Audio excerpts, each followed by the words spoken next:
ay malapit na.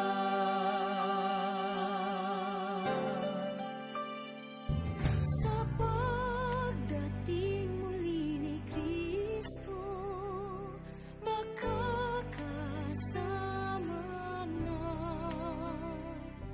ang sugo ng Diyos sa mga huling araw, na siyang nanguna sa mga hirap. Tayong Iglesia ni Kristo, magpupuring lagi na, sino man ay di na mawawalay sa paglilingkod sa Ama.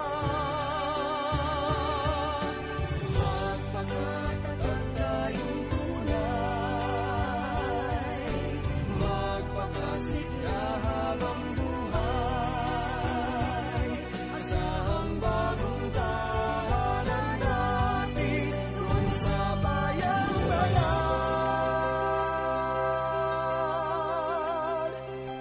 O magpakailan pa man, wala ng mga pagluha, araw ng